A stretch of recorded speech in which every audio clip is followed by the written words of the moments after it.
Is there such a thing as a bargain in this world anymore? Yeah, you bet. They're out there. They're always out there. But what may surprise you, I'm going through several compact sedans right now that I'm sharing with you. And the thing that I love most about them, and believe me, there's a lot of different things I like about a good compact sedan, but one of the things I really like these days is they're very affordable compared to all the other riffraff SUVs, huge pickup trucks, and everything else people seem to be so into. And this is a Jetta. You know the name Jetta. It used to be a kind of a boxy little sedan when it first came out, an offshoot of the Rabbit in the United States or the Golf every place else. But the Jetta now has evolved into its own thing. It is a svelte, aerodynamic compact that is fun to drive just like it always was. But more than anything else, it's a terrific value for the money. Want to know why? Well, stick with me and I'll tell you all about it.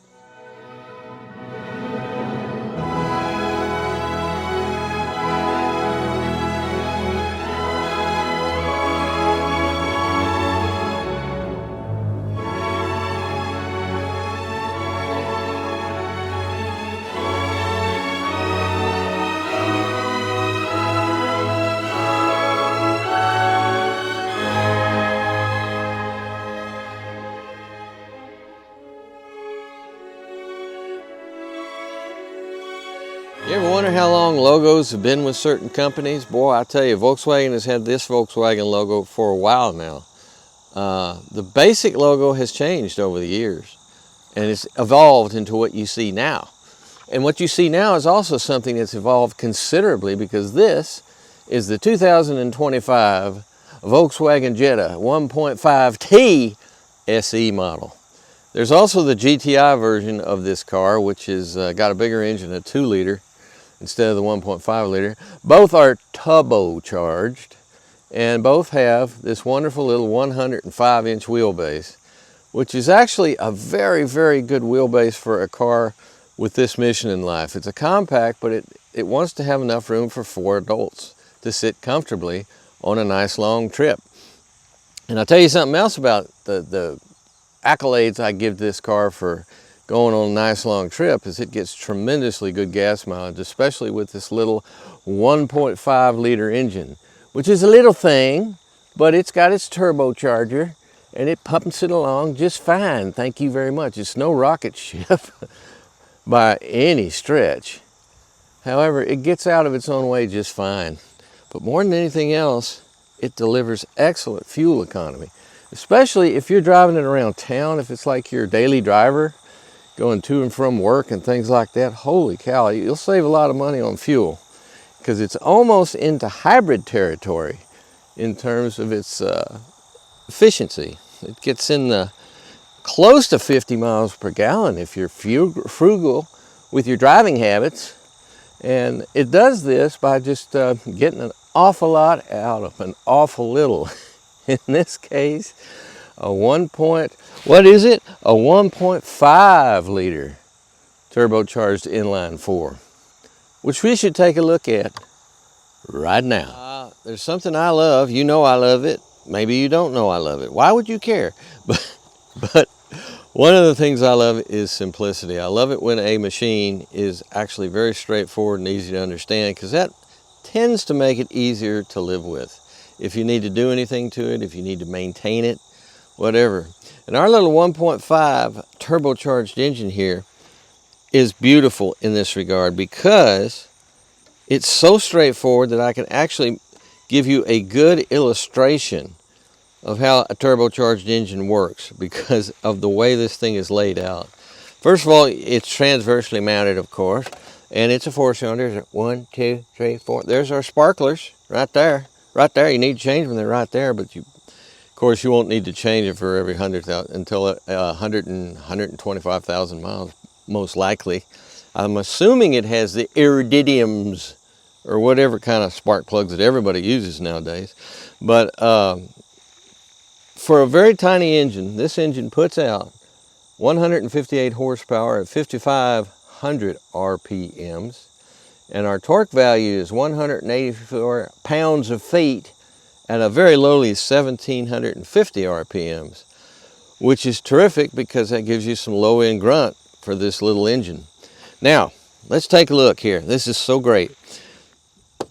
What's this? This is our air cleaner. Our air comes in, goes through the filter, goes around back here, and what's back here? Our turbocharging center. And right here we have our exhaust manifold. So the one side of the turbine is right in there. It gets spun by the exhaust gas, which turns an impeller, and it is the part over here that actually compresses the air mixture to get more horsepower and to supercharge it by packing it in better and giving I think the boost is up to 36 PSI, believe it or not. But anyway, so we have our nice compressed yet hot air. It comes all the way through here, right here, down in the front, and what's right there? An intercooler. The air comes in here, goes through the intercooler, is cooled down to a more palatable temperature for producing power. Then it comes right out the top here, right into this thing, and right into our intakes. And there's our intakes, 1, 2, 3, 4. See, right there, and that goes directly into the engine. Where you have your direct fuel injection, I think this is a TSI, which is Volkswagen's very interesting fuel injection system that involves, I think there are port components and direct injection components. But anyway, as I've mentioned before with Volkswagens, of late they've gotten rid of engine covers, and they've put in, you know, instead, to keep the engine quiet, we have these big pads up here. And once again, we have a hood that weighs a ton, considering this is a small compact car. It just does. It just weighs a great deal. That's just the way it is. But our oil, check it right there. Put it in right here. What type? 0W20. Whoop, there we are. Which is very common. Everybody uses it these days. There's a lot of oddballs out there that use a thinner oil, but this oil is very readily available. So if you ever need to top off your car, when you pull into a gas station and you're checking your oil like you should when you get fuel, especially on this thing, because it can go a long way in between fill-ups. It has a 13-gallon tank, and when you're getting in the 40s in terms of miles per gallon, that's a good range. Do the math. It's amazing. So anyway, you should check your oil when you stop. But if you, for some reason, you need to add some oil to the car, which hopefully you won't have to do, at least for, let's say 100,000 miles or so before it may start using some oil. I don't know. You never know nowadays. Some of these engines do use oil. But you can get you a 0W20 pretty much anywhere, and you're covered. So that's a beautiful thing. The only other things you got to get hold of, there's our windshield washer right there. Here is our 12-volt battery right there, right in front, easy to get. Fuse box to the right. And over here we have our coolant. Our coolant rides in that little space tub. And that is using both the intercooler and I think the radiator. I think they use that one reservoir. So both use the same reservoir. Very simple. Like I say, simplicity, man. That's what we like from our friends at Volkswagen. Oh, one thing I forgot to mention. Very important, very important. Obviously, with the transverse mounted engine on it, this is a front wheel drive car. And it does not have all-wheel drive. It is just front drive. And it has an 8-speed conventional automatic transmission. I say conventional because I don't know if this is a dual clutch type. I think it is just a conventional type of automatic transmission with 8 speeds. I'll check on that, because I know Volkswagen's been very generous with their use of the direct shift gearbox and that kind of thing with dual clutches and all that. This may be simpler because, you know, we're after the simplicity, at least I am. All right, let's look at our wheels here. What do we got? What do we got? Well, we got hand-cooked tires, which is a very notable brand. I like hand-cooked quite a bit, actually. They seem to be a good, they seem to be a nice tire that is made in Korea, I do believe.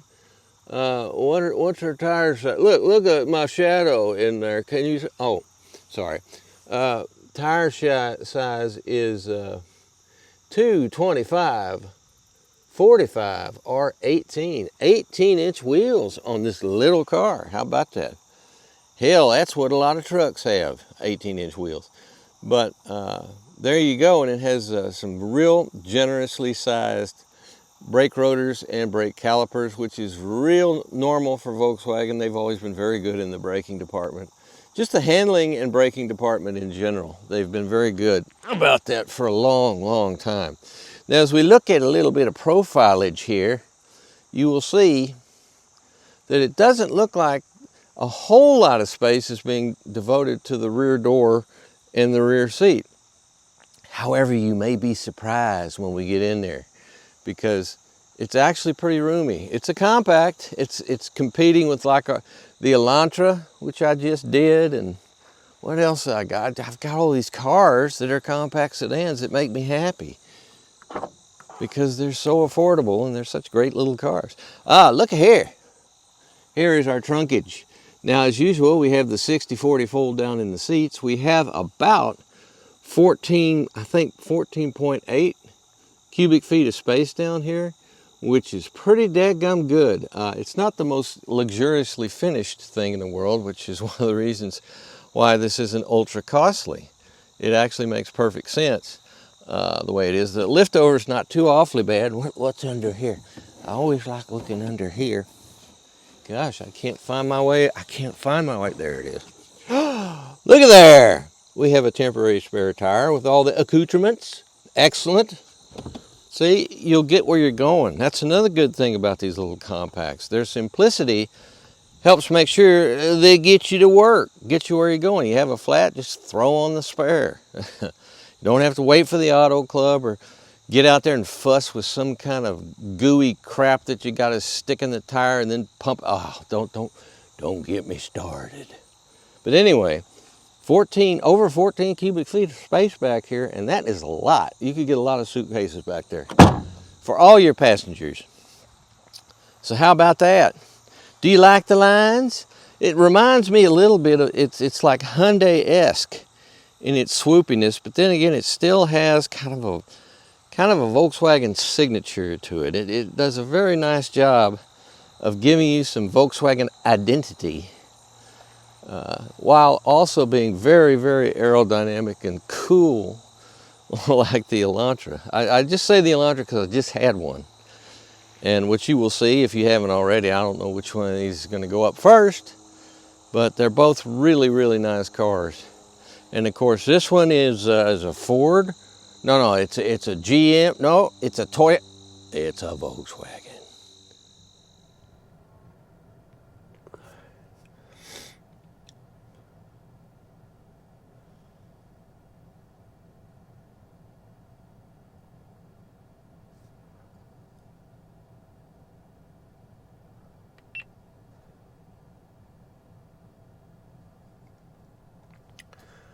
Well, so here we have the interior of our Jetta SE. Not the GL fancy version with the bigger engine, but the smaller version. And I'm beginning to get really fond of this smaller version because it actually, it's perfectly capable of getting out of its own way, and yet it's also delivering really, really good fuel economy. But let's check out our interior a little bit here. We have, in fact, I got your Monroney right here. See, I got that right here, and it's very interesting. The inside here is called Atlantic Blue and Storm Gray leatherette upholstery. Storm Gray, I love that. But this is a very nice little car. It's, considering all the equipment it has on it, it's a really, really good price point. Something you haven't seen much. But then again, this isn't a pickup or SUV. It's not got all this ridiculous amount of profit tied into it. For some reason, the sedans have maintained a much more sane level, in my opinion. But let's take a look, first of all, at our cluster. Our cluster is interesting. We're going to go to our menu, and then we're going to go to vehicle over here. And there's our vehicle status. What do we have on here? Tire pressure monitoring, So that doesn't do anything for us. So let's go to settings. That's where we needed to be. And an instrument cluster, multifunction indicator, reset since start driving data, reset long-term driving data. Now I've done this before. I don't want to reset that. I got to be able to track the damn thing down. But the fact of the matter is, I thought we had more of a variety in terms of what we could pick for our instrument cluster. But it doesn't really tell you much of anything there, and that's you're pretty much stuck with what you got. Now, this little guy right here that says view, if you hit view, there is a change. Now, there's our tachometer with our gear indication in between, in the middle of that right there. And then on the right, we have a small speedometer. Kind of funky when you think about it. And then there's this one, which has got your gear indication to the left, your miles per hour in the middle, and not a hell of a lot more anything anywhere else. So this is the one I'm usually relying on right there. And this here, this switch right chair, how does that work? I've forgotten. Oh, God. I've already forgotten. That's not a good sign into the intuitive nature of the instrument system on this car and the driver interface when I can't remember what I messed with just a few days ago. I mean, that's it just doesn't come readily to hand. Well, all that means is if you're not used to driving a Volkswagen, especially this particular one, it's going to take you a little time to acclimate yourself into how everything is found. Like, for example, if you wanted to find where is I want to find the trip odometer, right? So if I do this, nothing happens. Do this, nothing happens. If I do this, aha! Then we get our speed, average speed, gear display, oil temperature, navigation, audio, telephone, start, stop, destination info. That's with your navigation system, of course. Compass, and that's it. So driving data, I want to look at driving data. And there we have how many miles we've gone since the start. And I'm not sure exactly what it's telling me here, because 77 miles is not accurate to anything. Because I know I've been more than 77 miles with this car, considerably more. But that's what it says. And there's not any easy way I can see to adjust that to another. Now, maybe there is, but my whole point is, and my whole point is with instrumentation in general these days, is it's not as intuitive as it should be. You do have, fortunately, your temperature gauge to the left, your fuel gauge to the right, and those are always present because you need to have those. And at the lower echelons right in here, this is our information for our adaptive cruise control, which also has, what does Volkswagen call it when you can steer, it'll steer itself too? I'm looking here. Oh yeah, travel assist. That's what they like to call it. So it does have travel assist, which also will do your lane tracing and try to keep the car in the center lane for your enjoyment. Let's see. I'm gonna go back here. There we go.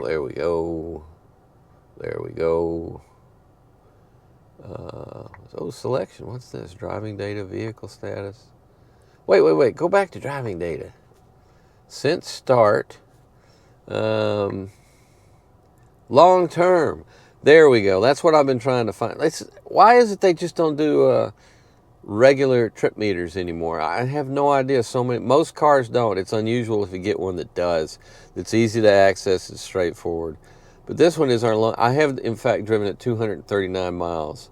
And our average miles per gallon has been 42.9, which is fantastic. That's hybrid territory, really. And I'm very impressed with that. Now, I mentioned I'll go back down the menu here. And I mentioned navigation. Navigation does not come with this car. You have to have your Volkswagen dealer check for the function and have the dealer activate it if necessary. What does that mean? Does that mean you have to pay a subscription? I have no idea. But it does have both. It is a very simple interface, wireless, with either Apple CarPlay or Android Auto for your smartphone, so you can use that navigation system, whatever you may have on those phones. And that's what I do. I use Wise on my Apple CarPlay, and that seems to integrate pretty seamlessly. It's very, very easy to get that going for you. So, but it doesn't seem to come with a navigation system, and as you may have noticed with a lot of cars nowadays, they don't come with a standard navigation system. Instead, you have to subscribe to it, essentially. And they tell you, well, this is great because you'll get constant updates and real-time traffic information and stuff, but so will your app on your phone. So think about that before you plunk down the money for a navigation system. I personally prefer having one that's integrated into the car, but that's just me.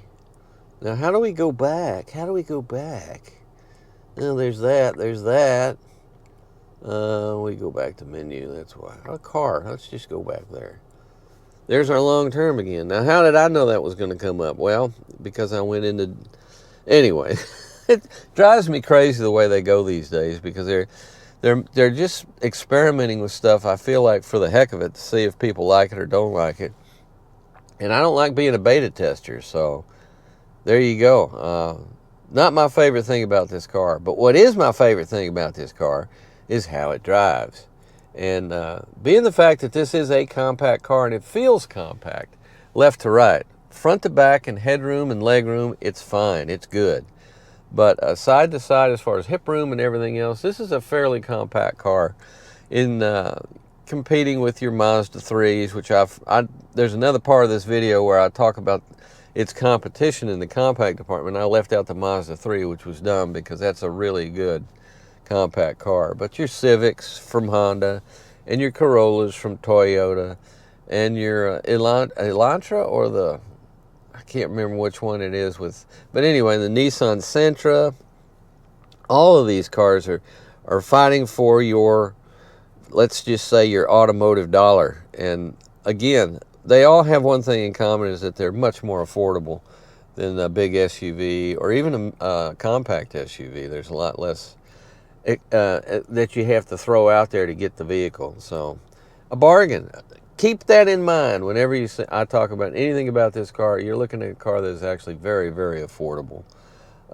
So what else do we have? We have your standard lighting over here with your automatic setting. We have, you can, using this one button right here, this will put all your safety things back into. I have assist systems. One I have turned off is lane assist, because I don't like lane assist. However, when you're in your adaptive cruise mode, you do have the choice of having lane tracing with that.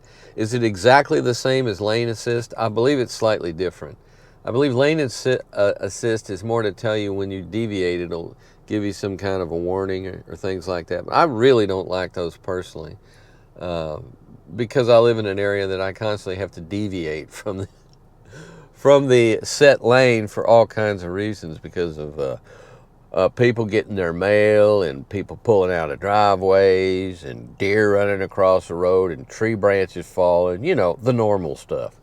So that's up to you. It is there, and it does have a full host of the latest safety devices, including excellent rear. One of the nicest things about our modern age, as far as technology goes, is we have all kinds of things that are helping you to not back into things, because that's such a common thing to do in a parking lot, or all kinds of circumstances where you're actually back into something.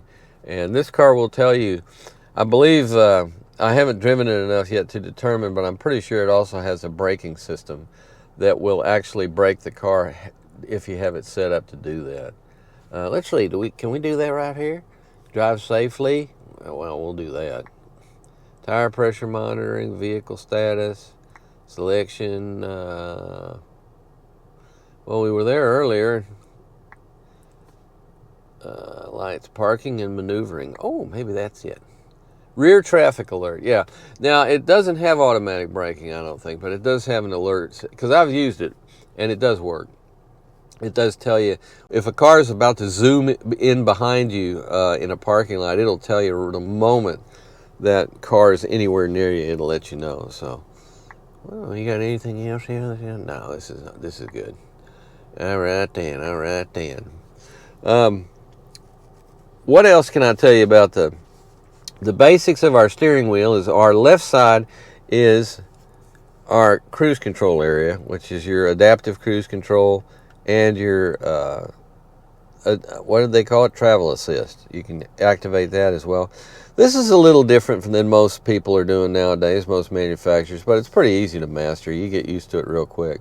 Down here is your volume for your stereo, which they always end up putting this over here near your, if you have cruise control or whatever over here.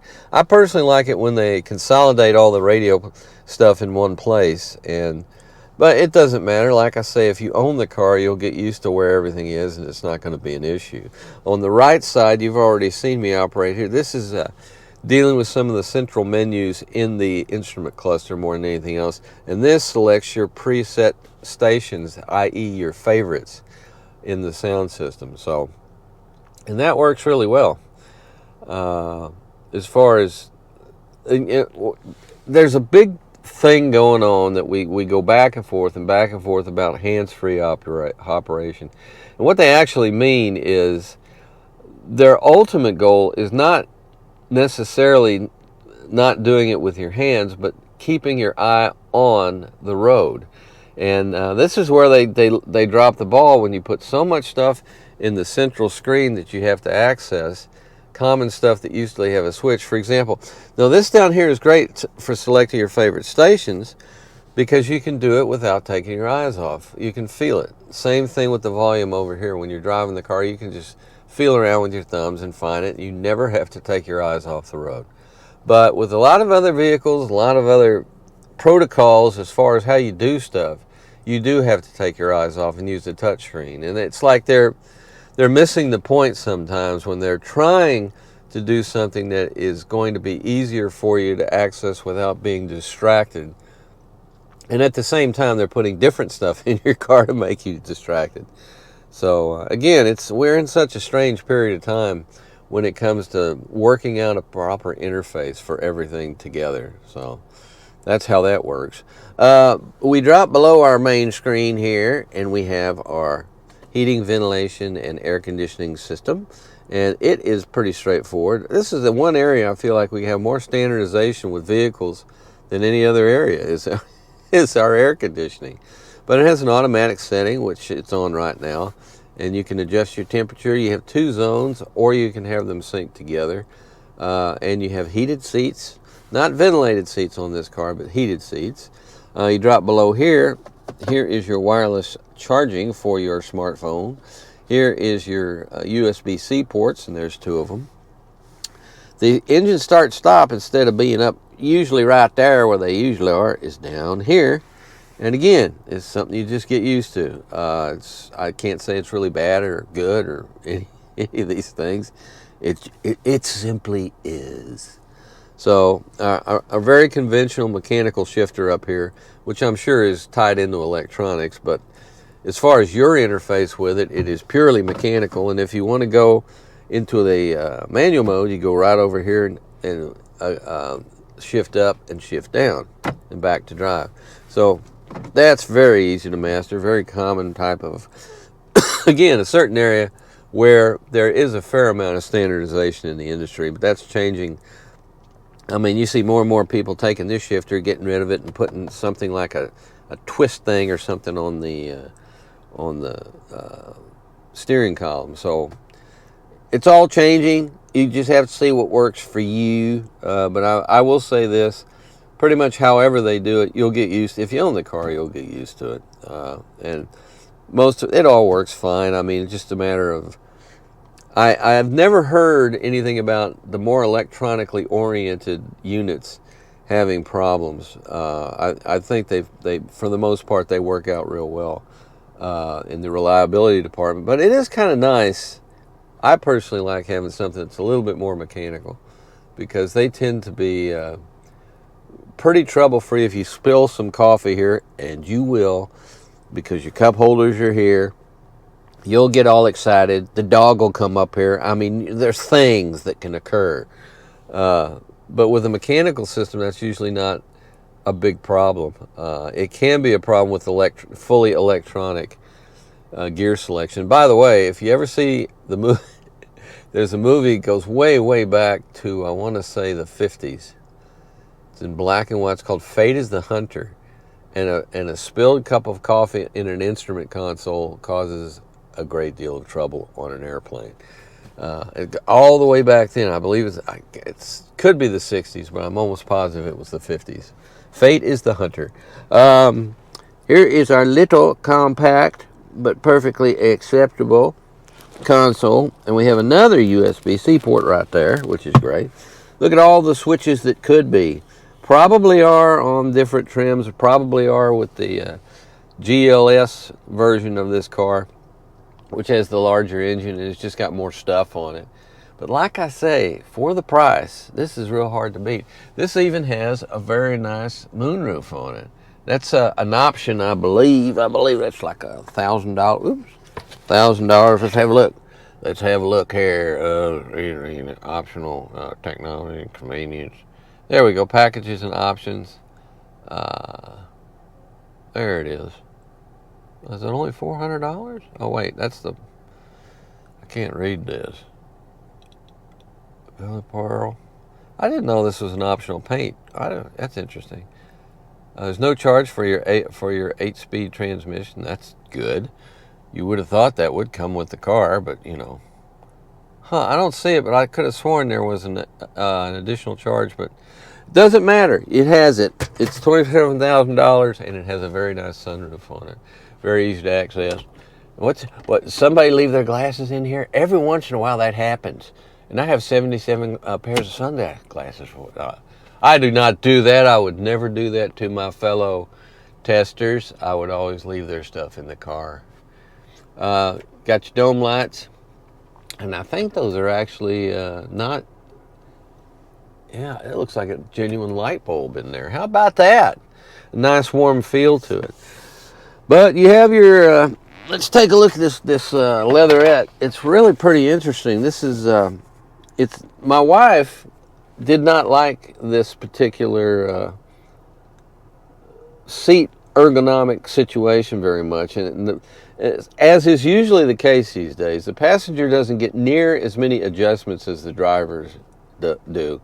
And you can argue that makes perfect sense, but at the same time, that's a cost-cutting area that if you regularly have two people in the car, someone sitting in the passenger seat in the front, you want them to be comfortable, and you want to be able for them to adjust their seat accordingly. So that's just one opinion. She had plenty of leg room and everything else, but just couldn't get the rake and everything else where she wanted it. And as I drop things, I'm going to take this thing out of here. But there is our basic frontal area. And now, oops, the big test. Yes, the engine is running. See, it's telling me the engine is running. I know this. I can hear it. All right. Let's see now. I got all that wet. I don't want that wet. All right. Our rear. Not a huge door, but currently, I don't know where I'd adjust that, but it is currently thus. You unlock the car, it's only one door, and that's a security measure for the city. You don't want people jumping in your car, I guess. This is about, I'd say 83 degrees. So access to the rear seat is fairly good. Now, I have the front seat back quite a bit, and there is good leg room, there is good foot room, and there is very good headroom for a compact. They did a real nice job with this. But there are no pockets on the driver's side, but you do have a smallish pocket on the passenger side. And yeah, you could get one of the smaller tablet computers in there. It would fit. You have a substantially large drive shaft tunnel, which is weird because this is a front-wheel drive car and there is no rear drive shaft to go into the rear on this model. But I imagine they're probably somewhere amongst the Jetta family there is a all-wheel drive option, I think. You have very nice map locks here. Map locks. Matlock! map lights. And overall, I think, you know, it's an interesting thing. When you're back here, it actually feels like the hip room is greater than, it doesn't feel as compressed as it does up front. And that you would think it'd be the opposite because this is just one bench seat back here. But it actually has good room for two people. Even someone that was a larger individual, I think, would be pretty comfortable here. Three people would be a squeeze, and you've got that, like I said, that pretty substantial drive shaft tunnel that you'd have to deal with. But let's check out our armrest. Oh yeah, that's at a jaunty angle. Very good. Yeah, this is comfortable back here, but this is the most impressive part right here is look at all this leg room you have.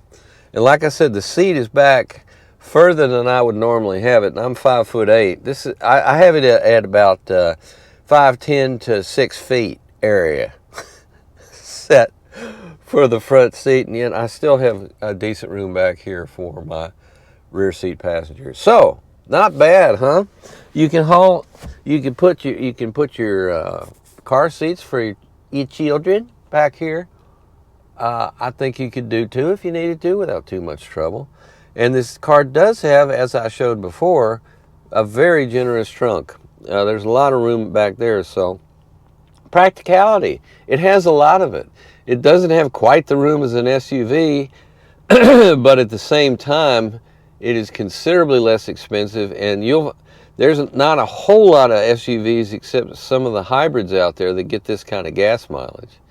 So, and thanks to the 3,000 pound roughly curb weight, that small engine that delivers that fuel economy is actually perfectly adequate. So there you go. And I have to make a comment. I like the way they've, as far as the interior design go, they've done a very nice job. And the workmanship is pretty good too. Where's this thing built at? Or do they make that in America? Where is this car made? Oh no, this is made in Mexico. Country of origin for the engine is Mexico. Oh, the transmission is a United States transmission. But the final assembly point is in Puebla, Mexico. So, will there be tariffs? God only knows. But anyway, this is a very, very affordable, decent compact sedan.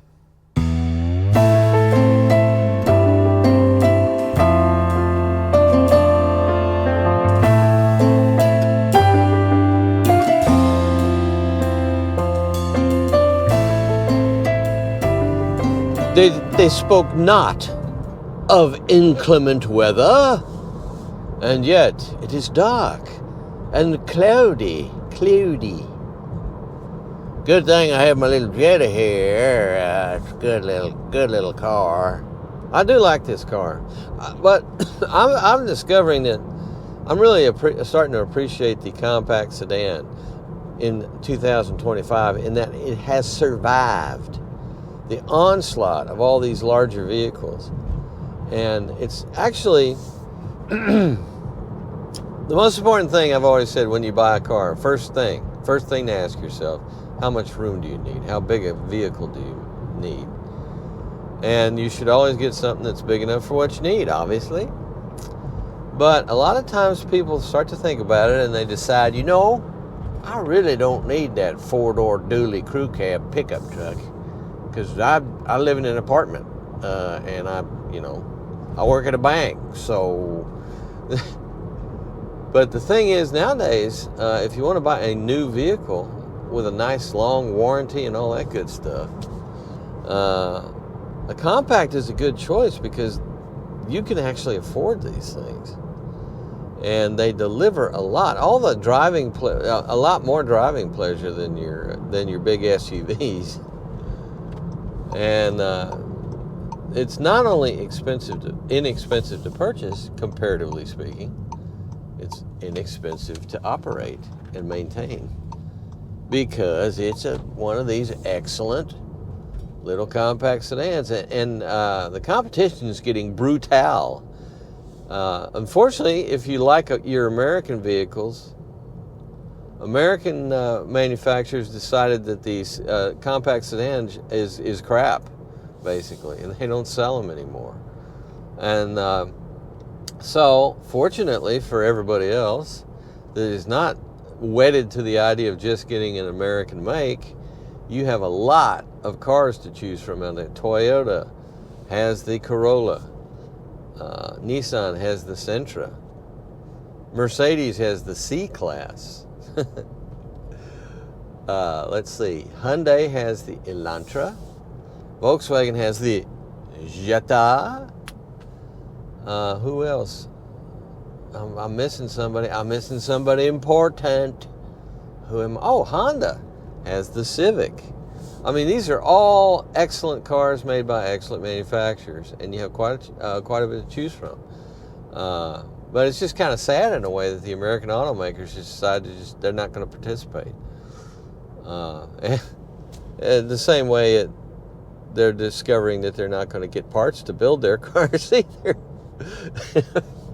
If they don't do something about the situation that the country faces right now when it comes to trade, that was doing just fine the way it was until someone came and started messing with it.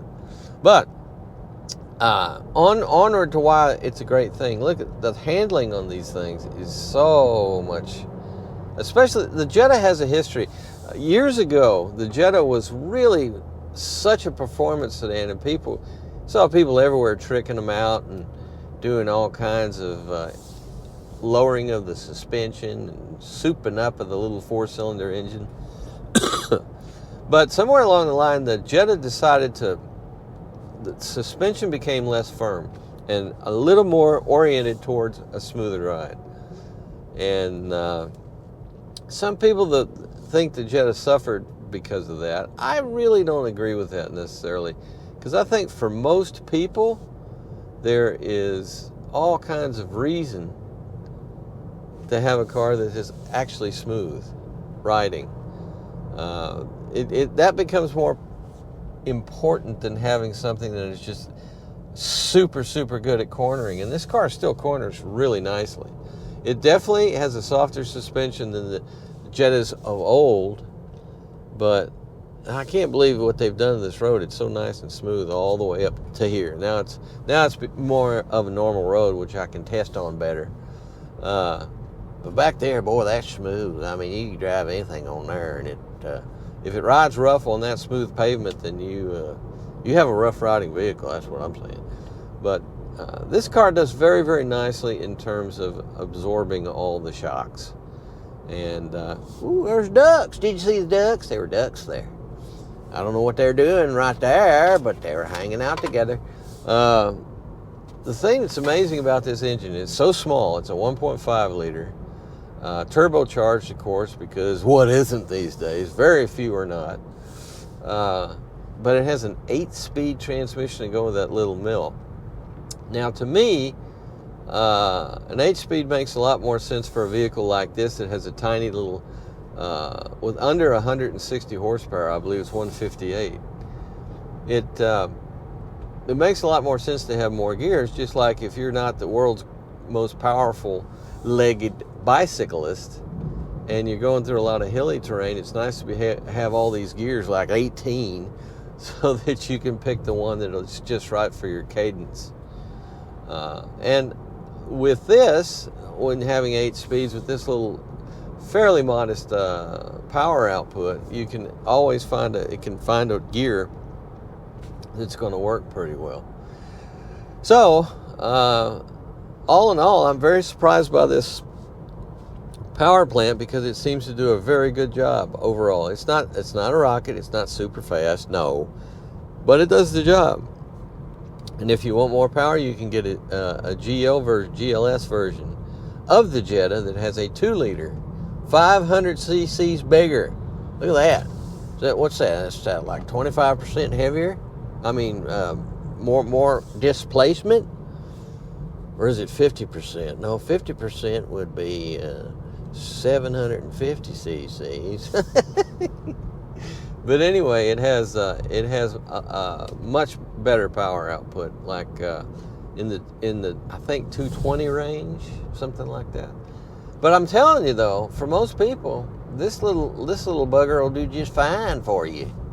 It's really got a decent amount of power, and it has, thanks to the turbocharging, it has a decent amount of low-end torque, which is a very handy thing to have in any vehicle when you're leaving the stop sign like I am right now. You can really feel that torque and that little spinning up of the turbocharger.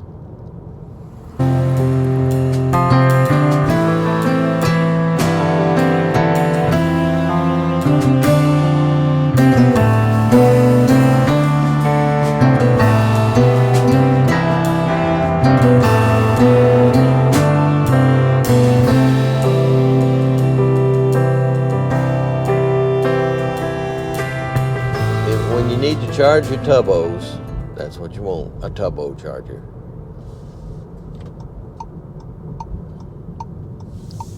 Alrighty then. I'm gonna get on it here. Get on. Get it, boy, get it.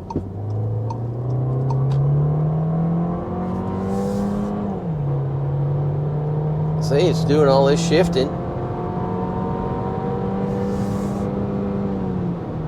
I gotta slow down now. See, it's no slug by any means. It hauls its 3,000 pounds of weight around pretty nicely. And now we're going to crash. And in addition to all the attributes of this car I've already talked about, it also has some of your latest electronics. Right here have your Apple CarPlay activated. It is wireless, works really well. And we have all kinds of cruise controls over here, including, I'm going to just pop on this one right here. There's two buttons. There's an off button and an on button. And when you hit the on button, you have what they call IQ Drive. And then you have adaptive cruise control. What do we want? Well, let's do adaptive first. We'll hit set, and there we go. And now I'm going to increase our speed a little bit. The controls on the cruise control in this car are a little different from most, but they're good. They're fine. You'll get used to them pretty easy. They're right up here. I find it much easier. They used to have a paddle that was down on the left side, unlike the Toyotas that used to have a paddle down on the right side, which I really liked for some reason. I don't know why I didn't like it on the left side. I just didn't, but it was a little bit more, took a little more time to master. But this is, everybody's going to the standardization is not here yet, but it is generally going back to I would call it a uniform standard, that they're kind of, where's reserve? There, reserve? No, I'm sorry, resume. We've resumed now. Boy, we're just lugging along here. I wonder what gear we're in. We are in, I don't know. Do we have a manual mode? Yes, we do. We certainly do. It's telling me we're in 8th speed, man. We're at full, we're all the way there. And I'll downshift to 7th right there. But then again, if I do that, I won't have my cruise control. So we'll resume now. There we are. And we're climbing on up to my cruising speed. Very easy to use. Again, boy, that was a big raccoon that unfortunately met his untimely demise by getting hit by a car. How sad. I can't remember what I was talking about. I've been sadly affected by the death of a raccoon. They're very nimble, very nimble. Unfortunately, in these parts, and I don't know how widespread this is around the United States, but they are very, very susceptible to rabies. So you got to be careful with them. But when they don't have rabies, they are absolutely some of the coolest animals on the planet. I had a friend, screw the car, I'm going to talk about this. I had a friend that used to have a pet raccoon back in Texas. And that was an amazingly smart animal.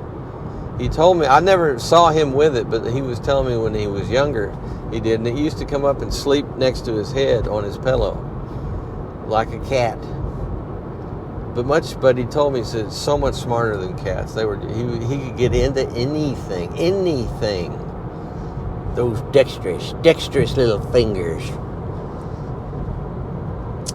But anyway, oh yeah, I guess I should talk about the car now. It's appreciably quiet. There is a little bit of wind noise and some road. I'd say of the two components, I'd say the road noise is a little bit more than the wind noise. but it's very quiet in the wind noise department, I think largely because of the excellent aerodynamics of the body.